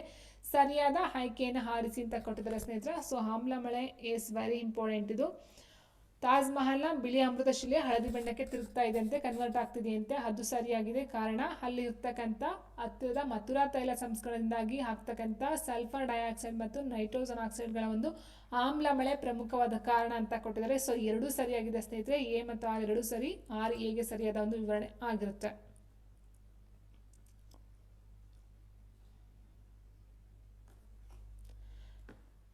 ಸೊ ಇಷ್ಟ ನಿಮ್ಗೆ ಅರ್ಥ ಆಯ್ತು ಅಂತ ಅನ್ಕೊಂಡಿದ್ದೀನಿ ಸ್ನೇಹಿತರೆ. ಲಾಸ್ಟ್ ಫೈನಲ್ ಅಂತ ಹೇಳಿದ್ರೆ, ಇದನ್ನು ನಿಯಂತ್ರಿಸಲು ಸುಪ್ರೀಂ ಕೋರ್ಟ್ ತಾಜ್ ಟ್ರಿಪೀಸಿಯಂ ಝೋನ್ ಅನ್ನು ಸ್ಥಾಪಿಸಿದೆಯಂತೆ. ಇಂಪಾರ್ಟೆಂಟ್ ಆಗಿ ನೋಡ್ಕೊಳ್ತಾ ಹೋಗಿ. ತಾಜ್ ಟ್ರಿಪೀಸಿಯಂ ಝೋನ್ ಅಂತಕ್ಕಂಥದ್ದನ್ನ ಸುಪ್ರೀಂ ಕೋರ್ಟ್ ಜಾರಿಗೆ ತಂದಿರತಕ್ಕಂಥದ್ದು ಆಗಿದೆ. ನೆಕ್ಸ್ಟ್, ಪರಿಸರ ವ್ಯವಸ್ಥೆಯು ಜೈವಿಕ ಮತ್ತು ಅಜೈವಿಕ ಘಟಕಗಳಿಂದ ಕೂಡಿದೆ. ಈ ಕೆಳಗಿನಲ್ಲಿ ಯಾವುದು ಅಜೈವಿಕ ಘಟಕ ಅಲ್ಲ? ಸೊ ನಮ್ಗೆ ಗೊತ್ತಿರೋ ಸ್ನೇಹಿತರೆ, ಪರಿಸರ ವ್ಯವಸ್ಥೆ ಅಂತ ಹೇಳಿದ್ರೆ ಜೈವಿಕನೂ ಬರುತ್ತೆ, ಅಜೈವಿಕನೂ ಬರುತ್ತೆ. ಸೊ ಜೈವಿಕ ಅಂತ ಹೇಳಿದ್ರೆ ಜೀವಿಗಳೆಲ್ಲ ಬರ್ತವೆ. ಜೀವಿಗಳು ಇಟ್ ಮೀನ್ಸ್ ಜೀವವನ್ನು ಹೊಂದಿರತಕ್ಕಂಥ ಕೀಟಗಳಾಗಿರ್ಬೋದು, ಸಸ್ಯಗಳಾಗಿರಬಹುದು, ಅಥವಾ ಈ ಒಂದು ಪ್ರಾಣಿ ಪಕ್ಷಿಗಳಾಗಿರ್ಬೋದು. ಸೊ ಇದೆಲ್ಲ ಜೈವಿಕದಲ್ಲಿ ಬರ್ತಕ್ಕಂಥದ್ದು. ಅಜೈವಿಕ ಅಂತ ಹೇಳಿದಾಗ ಅದಕ್ಕೆ ಜೀವ ಇರೋದಿಲ್ಲ. ಫಾರ್ ಎಕ್ಸಾಂಪಲ್ ಮಣ್ಣು, ಸೂರ್ಯನ ಬೆಳಕು, ನೀರು ಅಂತ ಏನು ಕೊಟ್ಟಿದ್ದಾರೋ, ಕಲ್ಲು. ಸೊ ಇದೆಲ್ಲ ನಾವು ಅಜೈವಿಕದಲ್ಲಿ ನೋಡ್ತಾ ಹೋಗ್ತೀವಿ. ಇನ್ನು ಯಾವುದು ಅಜೈವಿಕ ಘಟಕ ಅಲ್ಲ ಅಂತ ಕೊಟ್ಟಿದ್ರೆ ಶಿಲೀಂಧ್ರ, ಫಂಗೈ. ಇದೊಂದೊಂದು ಜೈವಿಕ ಘಟಕ ಆಗಿರುತ್ತೆ. ನೋಡಿ ಸ್ನೇಹಿತರೆ, ಶಿಲೀಂಧ್ರಗಳು ಜೀವವಿರುವ ಜೀವಿಗಳಾಗಿರೋದ್ರಿಂದ ಅದನ್ನ ಜೈವಿಕ ಘಟಕ ಅಂತ ಕರಿತೀವಿ. ಇವು ಪರಿಸರ ವ್ಯವಸ್ಥೆಯಲ್ಲಿ ವಿಘಟಕಗಳು ಆಗಿ ಕಾರ್ಯವನ್ನು ನಿರ್ವಹಿಸುತ್ತವೆ. ಆದ್ದರಿಂದ ಇವು ಜೈವಿಕ ಘಟಕಗಳಾಗಿರುತ್ತೆ. ಸೊ ಜೈವಿಕ ವಿಘಟಕಗಳು ಡಿಕಾಂಪೋಸ್ ವೆರಿ ಇಂಪಾರ್ಟೆಂಟ್ ಸ್ನೇಹಿತರೆ. ಸೊ ಇದು ನೋಡಿ, ಇಲ್ಲಿ ಏನಾಗುತ್ತೆ ಅಂತ ಹೇಳಿದ್ರೆ, ಬ್ಯಾಕ್ಟೀರಿಯಾ ಮತ್ತು ಶಿಲೀಂಧ್ರಗಳನ್ನ ಪರಿಸರ ಶುದ್ಧೀಕರಣಕಾರ ಎಂದು ಕರೆಯಲಾಗುತ್ತದೆ. ಸ್ಕ್ಯಾವೆಂಜರ್ಸ್ ಆರ್ ಡಿಕಾಂಪೋಸರ್ಸ್ ಅಂದರೆ ಏನಾಗುತ್ತೆ, ಈ ಸತ್ತಂತಹ ಪ್ರಾಣಿ ಪಕ್ಷಿಗಳ ಡಿಕಾಂಪೋಸ್ ಮಾಡ್ತಕ್ಕಂಥದ್ದು ಈ ಒಂದು ಶಿಲೀಂಧ್ರಗಳು, ಬ್ಯಾಕ್ಟೀರಿಯಾಗಳು. ಸೊ ನೋಡಿ, ಒಂದೇ ಅರ್ಥ ಮಾಡ್ಕೊಳ್ಳಿ ಸ್ನೇಹಿತರೆ, ಸತ್ತಂಥ ಬಾಡಿ ಏನಿತ್ತು, ಸೊ ಅದು ಹಾಗೆ ಬಿಟ್ಬಿಟ್ರೆ, ನೀವು ಏನೂ ತಿಂದೆ ಹಾಗೆ ಬಿಟ್ಬಿಟ್ರೆ ಅದೇನಾಗುತ್ತೆ, ಇಡೀ ಭೂಮಿ ಮೇಲೆಲ್ಲ ಅದೇ ತುಂಬ್ಕೊಬಿಟ್ಟಿರುತ್ತೆ ಅಲ್ವಾ. ಸೊ ಅದನ್ನ ಡಿಕಂಪೋಸ್ ಮಾಡ್ತಕ್ಕಂಥದ್ದು ಅಥವಾ ಈ ಒಂದು ಶುದ್ಧೀಕರಣ ಮಾಡ್ತಕ್ಕಂಥದ್ದು ಕೊಟ್ಟಿದೆ ನೋಡಿ, ವೆರಿ ಇಂಪಾರ್ಟೆಂಟು. ಈ ಒಂದು ಪರಿಸರವನ್ನು ಕ್ಲೀನ್ ಮಾಡ್ತಕ್ಕಂಥದ್ದೇ ಬ್ಯಾಕ್ಟೀರಿಯಾ ಮತ್ತು ಶಿಲೀಂಧ್ರಗಳು. ಸೊ ಅದನ್ನು ತಿಂದು ಅದನ್ನು ನಾಶ ಮಾಡ್ತಕ್ಕಂಥದ್ದು. ಸೊ ಹಾಗಾಗಿ ಸ್ಕ್ಯಾವೆಂಜರ್ಸ್ ಅಥವಾ ಡಿಕಂಪೋಸರ್ಸ್ ವಿಘಟಕಗಳಂತ ಕರಿತಾ ಹೋಗ್ತೀವಿ. ಇನ್ನು ಪರಿಸರ ವ್ಯವಸ್ಥೆ ಎಕೋಸಿಸ್ಟಮ್ ಪದವನ್ನು ಮೊದಲು ಟಾನ್ಸ್ಲೆ ಪರಿಚಯವನ್ನು ಮಾಡ್ತಕ್ಕಂಥದ್ದು ಆಗಿರುತ್ತೆ, ಎಕೋಸಿಸ್ಟಮ್ ಅಂತಕ್ಕಂಥ ಒಂದು ಪದವನ್ನು. ನೆಕ್ಸ್ಟ್, ಘನತ್ಯಾಜ್ಯ ನಿರ್ವಹಣೆಯಲ್ಲಿ 3R ತತ್ವವನ್ನು ವ್ಯಾಪಕವಾಗಿ ಬೆಳೆಸಲಾಗುತ್ತದೆ. ಈ 3Rಗಳು ಅನುಕ್ರಮವಾಗಿ ಯಾವುದನ್ನು ಪ್ರತಿನಿಧಿಸುತ್ತದೆ? Solid waste management, read, record, react, reduce, reuse, recycle, remove, return, restrict, regenerate, recover, rebuild. So ನೋಡಿ, ಇಲ್ಲಿ ರೆಡ್ಯೂಸ್ ರೀಯೂಸ್ ರೀಸೈಕಲ್ ಅಂತಕ್ಕಂಥದ್ದು ಆಗಿರುತ್ತೆ ಸ್ನೇಹಿತರೆ. ರಿಡ್ಯೂಸ್ ಅಂತ ಹೇಳಿದ್ರೆ ಕಡಿಮೆ ಬೆಳೆಸ್ತಕ್ಕಂಥದ್ದು, ರೀಯೂಸ್ ಅಂದರೆ ಮರುಬಳಕೆ, ರೀಸೈಕಲ್ ಅಂದರೆ ಮರುಚಕ್ರೀಕರಣ, ಮತ್ತೆ ಅದನ್ನು ರೀಸೈಕಲ್ ಮಾಡ್ಕೊಂಡು ಅದನ್ನು ಯೂಸ್ ಮಾಡ್ಕೊಳ್ತಕ್ಕಂಥದ್ದು ಆಗಿರುತ್ತೆ. ನೆಕ್ಸ್ಟ್ ಕ್ವೆಶನ್, ಭೂಮಿಯ ಮೇಲ್ಮೈಯಿಂದ ಬಾಹ್ಯಾಕಾಶದ ಕಡೆಗೆ ಮೇಲಕ್ಕೆ ಹೋದಂತೆ ವಾತಾವರಣದ ಪದರಗಳನ್ನು ಸರಿಯಾದ ಕ್ರಮದಲ್ಲಿ ಜೋಡಿಸಿ ಅಂತ ಕೊಟ್ಟಿದ್ದಾರೆ. ನೋಡಿ, ಫಸ್ಟ್ ಬರ್ತಕ್ಕಂಥದ್ದು ಕೆಳಗಡೆ ಏನಿದೆಯೋ ಫಸ್ಟ್ ಬರ್ತಕ್ಕಂಥದ್ದು ನಮಗೆ ಟ್ರೋಪೋಸ್ಪಿಯರ್ ಬರುತ್ತೆ, ಟ್ರೋಪೋಸ್ಪಿಯರ್. ಅದಾದ ನಂತರ ಬರ್ತಕ್ಕಂಥದ್ದು ಸ್ಟ್ರಾಟೋಸ್ಪಿಯರ್,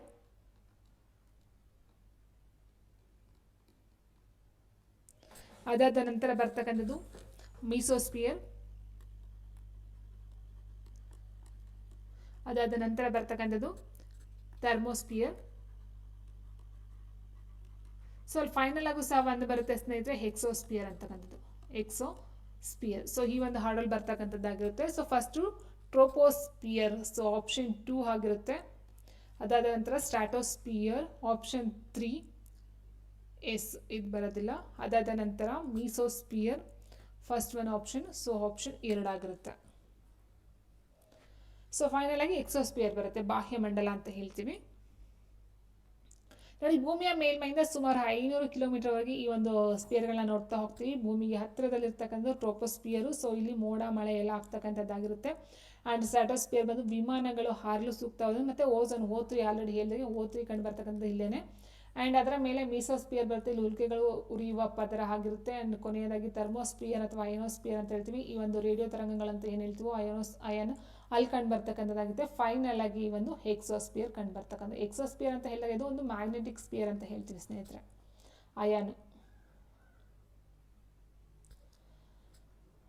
ಹೇಳಿಕೆ ಒಂದು, ಜಲಮೂಲಗಳಿಗೆ ಅತಿಯಾದ ಕೃಷಿ ರಸಗೊಬ್ಬರಗಳು ಸೇರಿಸುವುದರಿಂದ ಪಾಚಿಗಳು ವಿಪರೀತವಾಗಿ ಬೆಳೆಯುವ ಯೂಟ್ರೋಫಿಕೇಶನ್ ಪ್ರಕ್ರಿಯೆ ಉಂಟಾಗುತ್ತದೆ. ಹೇಳಿಕೆ 2, ಇದರಿಂದಾಗಿ ನೀರಿನಲ್ಲಿ ಕರಗಿದ ಆಮ್ಲಜನಕದ ಮಟ್ಟವು ತೀವ್ರವಾಗಿ ಕಡಿಮೆಯಾಗಿ ಜಲಚರಗಳು ಸಾಯುತ್ತವೆ. ಈ ಹೇಳಿಕೆಗಳ ಸಂಬಂಧವೇನು?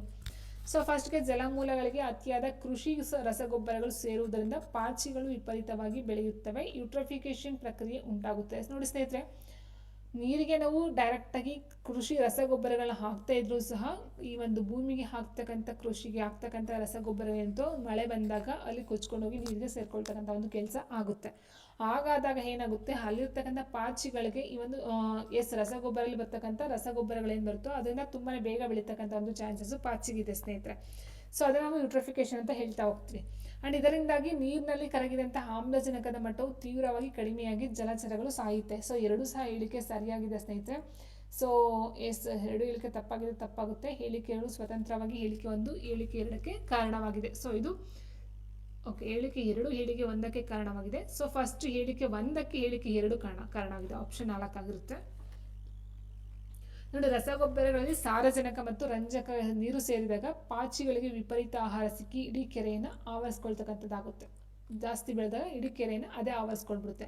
ಸೊ ಪಾಚಿಗಳೇನಾಗುತ್ತೆ, ಸತ್ತಾಗ ಅವುಗಳನ್ನು ಕೊಳೆಯಿಸಲು ಬ್ಯಾಕ್ಟೀರಿಯಾಗಳು ನೀರಿನಲ್ಲಿ ಆಮ್ಲಜನಕವನ್ನು ಸಂಪೂರ್ಣವಾಗಿ ಬಳಸಿಕೊಳ್ಳುತ್ತವೆ. ಇದರಿಂದ ಮೀನುಗಳಿಗೆ ಆಮ್ಲಜನಕ ಸಿಗದೆ ಸಾಯುತ್ತವೆ. ಅರ್ಥ ಆಯ್ತಲ್ವಾ? ಸೊ ಯಾವ ನೀರಿನಲ್ಲಿ BOD ಅಂದರೆ ಬಯೋಲಾಜಿಕಲ್ ಆಕ್ಸಿಜನ್ ಡಿಮ್ಯಾಂಡ್ ಹೆಚ್ಚಿರುತ್ತದೆಯೋ ಆ ನೀರು ಹೆಚ್ಚು ಮಲಿನವಾಗಿದೆ ಎಂದು ಅರ್ಥ ಆಗುತ್ತೆ. ನೆಕ್ಸ್ಟ್, ಬೆಂಗಳೂರಿನ ಬೆಳ್ಳಂದೂರು ಕೆರೆಯಲ್ಲಿ ನೊರೆ ಬರಲು ಮತ್ತು ಬೆಂಕಿ ಹೊತ್ತಿಕೊಳ್ಳಲು ಈ ಯೂಟ್ರೋಫಿಕೇಶನ್ ಪ್ರಕ್ರಿಯೆ ಮೂಲ ಕಾರಣವಾಗಿದೆ. ಸೊ ವೆರಿ ಇಂಪಾರ್ಟೆಂಟ್ ಸ್ನೇಹಿತರೆ, ನೋಡ್ತಾ ಹೋಗಿ. ಸೊ ಅದು ಬೆಂಗಳೂರು ಅಂತ ಅಲ್ಲ, ಬೇರೆ ಒಂದು ಕೆರೆಗಳಲ್ಲೂ ಸಹ ಕೇಳ್ಬೋದು ನಿಮಗೆ. ಈ ಒಂದು ನೊರೆ ಬರೋದಕ್ಕೆ ಕಾರಣ ಏನಂತ ಕೇಳಿದ್ರೆ ಅಲ್ಲಿ ಯೂಟ್ರೋಫಿಕೇಶನ್ ಅಂತಕ್ಕಂಥದ್ದು ಕಾರಣ ಆಗಿರುತ್ತೆ.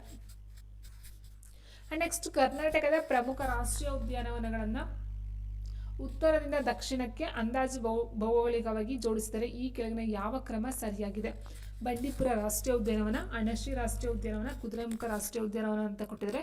ಸೊ ಫಸ್ಟ್ ನೋಡ್ತಾ ಹೋದ್ರೆ ಬಂಡೀಪುರ ಬರ್ತಕ್ಕಂಥದ್ದು ಚಾಮರಾಜನಗರ. ಅಣಶಿ ಅಥವಾ ಕಾಳಿ ಅಂತ ಹೇಳಿದ್ದು, ಅಣಶಿ ಬಂದು ಉತ್ತರ ಕನ್ನಡ. ನೆಕ್ಸ್ಟ್ ಕುದುರೆಮುಖ ಬಂದು ಚಿಕ್ಕಮಗಳೂರು. ಓಕೆ, ಸೊ ಹೀಗಿರ್ಬೇಕಾದ್ರೆ ಸೊ ಉತ್ತರ ಅಂತ ಕೊಟ್ಟಿದ್ದಾರೆ. ಫಸ್ಟ್ ಅಂತ ಎಲ್ಲ ಉತ್ತರ ಕನ್ನಡ ಬರುತ್ತೆ. ಸೊ ಅಣಶಿ ಬರುತ್ತೆ ಸ್ನೇಹಿತರೆ. ಫಸ್ಟು ಅಣಶಿ ಬರ್ತಕ್ಕಂಥದ್ದು.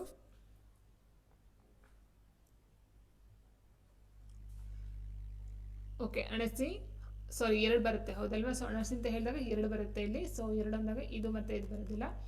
ಸೊ ಫಸ್ಟ್ ಒನ್ ಇದಾಗಿರುತ್ತೆ. ಅದಾದ ನಂತರ ಬಂಡೀಪುರ ಚಾಮರಾಜನಗರ ಲಾಸ್ಟ್ ಬರುತ್ತೆ. ಕುದುರೆಮುಖ ರಾಷ್ಟ್ರೀಯ ಉದ್ಯಾನ ಚಿಕ್ಕಮಗಳೂರು ಮಧ್ಯ ಬರುತ್ತೆ. ಸೊ ದಕ್ಷಿಣದಲ್ಲೇ ಬರ್ತಕ್ಕಂಥದ್ದು ಕುದುರೆಮುಖ ಚಿಕ್ಕಮಗಳೂರು ಎರಡನೇದಾಯ್ತದೆ. ಆ್ಯಂಡ್ ಬಂಡೀಪುರ ಬಂದು ಫೈನಲ್ ಆಗಿ ಕರ್ನಾಟಕ ತುತ್ತ ಕೆಳಗಡೆ ಬರ್ತಕ್ಕಂಥದ್ದು ಆಗಿರುತ್ತೆ ಸ್ನೇಹಿತರೆ. ಸೊ ಇದು 3, ಅಲ್ಲಿಗೆ 2 3 1 2 3 1 ಆಪ್ಷನ್ 4 ಆಗಿರುತ್ತೆ.